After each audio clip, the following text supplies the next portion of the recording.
Piecemeal distribution of cash का ये third example है. Following was the balance sheet of Sunil, Sudhir and Sujeet as on 1 जनवरी 2015. तो एक बैलेंस शीट दिया हुआ है, तीन पार्टनर्स हैं Sunil, Sudhir and Sujeet. Balance sheet assets में land and building, furniture and fitting, patent and trademark, stock in trade and debtors है. कैश बैलेंस नहीं है या बैंक बैलेंस नहीं है, तो ये एसेट्स ऐसे हमारे कोई काम की नहीं है, क्योंकि इससे जो रियलाइज्ड वैल्यू है वो हम डिस्ट्रीब्यूट कर बताएंगे. आज लाइबिलिटीज़ में दो आउटसाइड लाइबिलिटीज़ है, क्रेडिटर्स, बिल्स पेबल. पे करते वक्त इन दोनों को साथ में पे करना पड़ेगा. दो पार्टनर्स के लोन है, सुनील एंड सुधीर लोन, देते वक्त इन दोनों को साथ में देना पड़ेगा. और फिर जब पार्टनर्स में डिस्ट्रीब्यूशन की बात आएगी तो सरप्लस कैपिटल मेथड का वो टेबल हम फॉलो करेंगे. यहाँ पर नीचे इन्फॉर्मेशन में उसने दिया है, the partner share profits and losses in the ratio 3:2:1. They decided to dissolve the firm. Show the distribution of cash among the partners as and when realised. ये रियलाइजेशंस दिए हुए हैं. 31 जनवरी का 75,000, 28 फरवरी का 81,000, 31 मार्च का 66,000 एंड 30 अप्रैल का 1,50,000. और दो चीज़ें हमको प्रिपेयर करनी है, statement showing surplus capital and statement showing distribution of cash as it is, जैसा हम वो प्रिपेयर करते हैं. तो इस प्रॉब्लम से हम एक स्टेटमेंट बनाएंगे. आज यहाँ पर प्रायोरिटी ऑफ पेमेंट मेनली हमको स्टडी करना है. दो आउटसाइड लाइबिलिटीज साथ में पेमेंट, दो लोन साथ में पेमेंट, और फिर पार्टनर्स के जब डिस्ट्रीब्यूशन की बात आएगी तो वो डिस्ट्रीब्यूशन में हम उनको रेगुलरली उनके हिसाब से वो पेमेंट करेंगे. सो इस तरह से ये डिस्ट्रीब्यूशन हम कर बताएंगे. सो ये स्टेटमेंट अब हम प्रिपेयर करेंगे. यहाँ पर वो स्टेटमेंट रेगुलर वैसा ही है, statement of surplus and statement of distribution of cash. Statement of surplus में सबसे पहले अब यहाँ पर कैपिटल बैलेंस है. लास्ट एग्जांपल में रेशियो भी था, अपने जनरल रिजर्व भी था, तो वो डिस्ट्रीब्यूट किया था. बट यहाँ पर अभी सिर्फ शेयर कैपिटल दिया हुआ है, तो ये इनके कैपिटल के बैलेंसेस हैं. नेक्स्ट सुनील का है 90,000, सुजीत का है 72 एंड सुधीर का है 60,000. इनके profit and loss sharing ratio थे 3:2:1. ये profit and loss sharing ratio है. हमें यहाँ पर ये कैलकुलेट करना है, ये फाइंड आउट करना है कि किस पार्टनर ने सबसे कम एक हिस्से के लिए इन्वेस्ट किया. तो सिंपल इनका यूनिट कैपिटल हमें कैलकुलेट करना है, जो कैपिटल को रेशियो से डिवाइड कर फाइंड आउट करेंगे. देन सबसे पहले अगर सुनील का कैलकुलेट करते हैं तो 90 divided by 3 will be 30,000. Sujeet का 72 divided by 2 will be 36,000 and 60 divided by 1 will be 60,000. तो यहाँ पर अभी सबसे कम जो अमाउंट इन्वेस्ट किया है वो सुनील ने इन्वेस्ट किया है. तो सुनील का ये कैपिटल 30,000, इसको बेस बनाएंगे और एक हिस्से के लिए 30 सुधीर को, दो हिस्सों के लिए 60 और तीन हिस्सों के लिए 90. इस तरह से ये कैपिटल्स होने चाहिए थे. अब कंपेयर करेंगे उनके कैपिटल बैलेंस से इस प्रोपोर्शनेट कैपिटल को. तो कैपिटल था सुधीर का कैपिटल था 60,000. तो 60 उसने इन्वेस्ट किया था, 30 इन्वेस्ट करना चाहिए था, 30 एक्स्ट्रा इन्वेस्ट किया है. सुजीत का जो है वो 60 इन्वेस्ट करना चाहिए था, 72 इन्वेस्ट किया है, 12,000 इन्वेस्ट ज़्यादा इन्वेस्ट किया है. ये सरप्लस कैपिटल्स है इन दोनों के, सुजीत और सुधीर के. सुनील ने एक्स्ट्रा कुछ इन्वेस्ट नहीं किया है, इसलिए उसका सरप्लस नहीं बचा, उसी को बेस बनाया था. अब सुजीत और सुधीर में कंपेयर करेंगे तो profit sharing ratio will be 2:1. ये सुजीत का 2 और सुधीर का 1 है. नाउ यूनिट कैपिटल हमको फाइंड आउट करना है. दैट विल बी कैपिटल को रेशो से डिवाइड करेंगे, उनके सरप्लस कैपिटल को उनके प्रॉफिट शेयरिंग रेशो से डिवाइड करेंगे. तो it will be 6,000 for 2 share and 30,000 divided by 1 will be 30,000. इस तरह से. सो अब इनके प्रोपोर्शनेट कैपिटल जो हम कैलकुलेट करेंगे, एक हिस्से के लिए अगर 6,000 हम बेस लेते हैं तो सुधीर को चाहिए एक हिस्सा कैपिटल में, देन इट विल बी 6,000, और सुजीत को चाहिए दो हिस्से, इट विल बी 12,000. कंपेयर करेंगे उनके सरप्लस कैपिटल से, तो प्रोपोर्शनेट कैपिटल सुधीर का है 6,000, जबकि उसका कैपिटल था 30, बैलेंस बचा हुआ surplus capital. Then 30,000 minus 6,000 will be 24,000.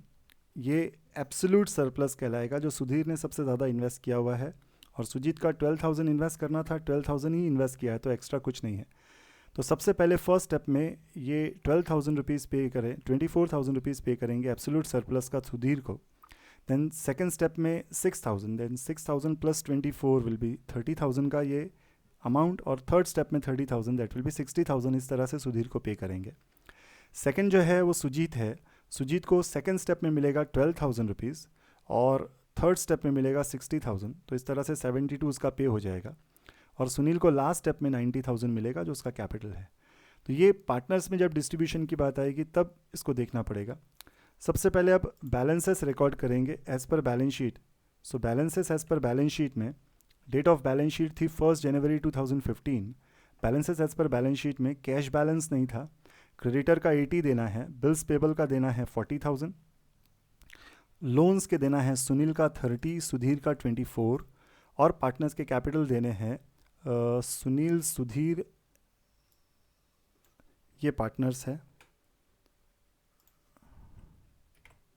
Sunil, Sujeet and Sudhir. So in partners के ये पेमेंट्स हमको करने पड़ेंगे। नाउ अब ये इतना स्टेप पे कर लेने के बाद नेक्स्ट स्टेप, फर्स्ट जो रियलाइजेशन आया उसकी डेट है 31 जनवरी। अमाउंट जो रियलाइज हुआ वो है 75,000। नाउ एस्टिमेटेड रियलाइजेशन एक्सपेंस और दूसरे कोई और ट्रांजैक्शंस नहीं है, तो ये जो 75,000 है आउटसाइडर, क्रेडिटर और बिल पेबल को पे करेंगे और दोनों को साथ में पे करना पड़ेगा। तो अभी हमारे पास इतना अवेलेबल कैश नहीं है कि हम दोनों को पे कर सकते हैं साथ में, तो इस रेशो में पे करेंगे, दैट विल बी 2:1। ये 80,000 और 40,000 का रेशो बनाएंगे और इस रेशो में इन दोनों को पे करेंगे। तो ये total 75,000 rupees less paid to creditor and bill payable in ratio 2:1। तो इसको पे करेंगे 75 के दो हिस्सों के लिए 50,000 रुपये और इसको पे करेंगे 25,000। नाउ अब जहाँ पर भी बैलेंस हमारे पास अवेलेबल कैश पूरा हो जाएगा, बैलेंस करना पड़ेगा। तो ये बैलेंस ड्यू है, इसका जो बैलेंस बचा है वो 30,000 रुपीज़ है, इसका जो बैलेंस बचा है वो 15,000 और बाकी तो लाइबिलिटीज़ एज इट इज़ बची हुई है। अगला जो अमाउंट रियलाइज़ हुआ वो 28 फरवरी को हुआ। अमाउंट रियलाइज़ हुआ है 81,000 रुपीज़। प्रायोरिटी के हिसाब से डिस्ट्रीब्यूशन करना है। सो 81,000 में अभी इतना अवेलेबल कैश है कि 45,000, 30,000 और 15,000 क्रेडिटर और बिल पेबल का पे कर सकते हैं, तो ये पे कर सकते हैं। Less paid to creditor and bill payable total 45, इसको पे करेंगे 30,000 और इसको 15,000 इस तरह से। तो 81 माइनस 45 विल बी 36 का ये बैलेंस बचा है। फिर अभी इतना अवेलेबल कैश नहीं है कि इसको 30,000 और 24,000 पे कर सकें, तो फिर इसको रेशो से डिवाइड करना पड़ेगा। 30 और 24 का रेशो बनाएंगे और पे करेंगे इन दोनों को। Less paid to loans in ratio 5:4, तो ये 36,000 रुपीज़ इस रेशो से इन दोनों को पे करेंगे। सो 36,000 डिवाइडेड बाय 9, 5:4 विल बी 9, तो 36,000 divided by 9, 4,000 will be one part, इसको 5 हिस्सों के लिए 20, 4 हिस्सों के लिए 16, 16,000 इस तरह से ये पेमेंट करेंगे। नाउ ये जो बैलेंस बचेगा, अब इसके बाद ये अवेलेबल कैश पूरा हो गया, तो जहाँ अवेलेबल कैश पूरा हो जाएगा बैलेंस रिकॉर्ड करना पड़ेगा। ये बैलेंस ड्यू है, so it will B 10,000, 30,000 minus 20 10,000 and 24,000 minus 16 will be 8,000। ये बैलेंस बचा है। इनके जो कैपिटल बैलेंस है वो एज इट इज़ है 90, 72 एंड 60,000। यहाँ पर मेनली प्रायोरिटी के बेसिस पर डिस्ट्रीब्यूशन बस वो एक मेन चीज़ है जो हमको देखनी है। सो 66,000 रुपीज़ 30 का डेट 30 मार्च का ये रियलाइजेशन जो है 66,000 रुपीज़ का आया है। इसमें सबसे पहले ये जो लोन्स का 10,000 और 18,000 है ये हम पे कर सकते हैं, तो ये अमाउंट हम पे कर देते हैं इन पार्टनर्स को 10,000 और 18,000। तो total less paid to loans, अब यहाँ पर रेशो की ज़रूरत नहीं है, पूरा पे कर पा रहे हैं, तो जब कंप्लीट पे कर पाएंगे तो रेशो की ज़रूरत नहीं होगी। Then 66 minus 18 will be 48। ये जो 48,000 रुपीज़ बचा है अब पार्टनर्स में डिस्ट्रीब्यूशन के लिए अवेलेबल है। तो जब पार्टनर्स में डिस्ट्रीब्यूशन की बात आएगी तो ये टेबल को फॉलो करेंगे और ये 24,000 रुपीज़ फर्स्ट स्टेप का सुधीर को हम पे कर सकते हैं। तो ये फर्स्ट स्टेप का 24 सुधीर को पे करेंगे फॉर एब्सोल्यूट सरप्लस। सो ये 24,000 रुपीज़ लास्ट पार्टनर सुधीर को हम पे कर बताएंगे 24 का। नाउ 48 माइनस 24 विल बी 24,000 बचा हुआ है। ये 24 अवेलेबल है अब सेकंड स्टेप पे करने के लिए, और सेकंड स्टेप का जो पे करना है वो 12,000 और 6,000, टोटल वैल्यू विल बी 18,000 पे करना है। और इतना अमाउंट हमारे पास अवेलेबल है, so less paid to Sujeet and Sudhir for surplus it will be 18,000। Then 12,000 and 6,000, ये इन दोनों में 18,000 का डिस्ट्रीब्यूशन किया. Now 24,000 minus 18,000 will be 6,000. ये बचा हुआ बैलेंस है 6,000 का. Less paid to all partners in the ratio 3:2:1. So 6,000 ये तीनों पार्टनर्स में डिस्ट्रीब्यूट करेंगे, क्योंकि अब ये लास्ट स्टेप में 90, 60 और 30 इतना अवेलेबल कैश नहीं है कि इन सबको पे कर सकें. तो 3:2:1 इस रेशियो में इसको पे करेंगे.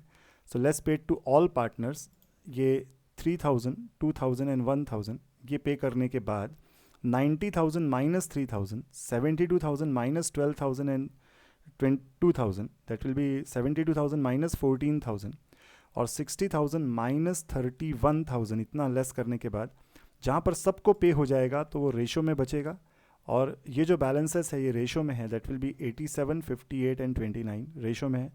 29 2 29 3 इस तरह से ये है. नाउ लास्ट अमाउंट जो रियलाइज़ हुआ ये है 1,50,000 रुपये. तो 1,50,000 का ये जो लास्ट रियलाइजेशन आया, it will be distributed between all partners. इतना अवेलेबल कैश नहीं है कि ये बचा हुआ बैलेंस हम पे कर सकते हैं. So less paid to all partners, यहाँ पर सबको मिलेगा इन द रेशो 3:1. ये 1.5 लाख रुपया डिस्ट्रीब्यूशन. सो रेशो में 75, 50 और 25 ये डिस्ट्रीब्यूशन हम करेंगे. ये डिस्ट्रीब्यूट कर लेने के बाद अब ये जो बचेगा this will be termed as a realisation loss. So realisation loss 12,000, 8,000 और 4,000 इस तरह से ये रियलाइजेशन लॉस इनका बचा हुआ है. ये वो अमाउंट है जो पार्टनर्स को पे नहीं हुआ, और ये फाइनल अमाउंट था जो डिस्ट्रीब्यूट किया पार्टनर्स में, और ये बचे हुए उनके लॉस है. तो आज के इस एग्जांपल में मेनली यहाँ पर 2 आउटसाइड लाइबिलिटी और उनमें प्रायोरिटी बेस्ड पेमेंट, लोन्स उनमें प्रायोरिटी बेस्ड पेमेंट और कैपिटल के बैलेंसेस का पेमेंट, इस तरह से ये स्टडी किया. आई होप आज का ये एग्जांपल आपको क्लियरली अंडरस्टैंड हुआ होगा. Thanks for watching.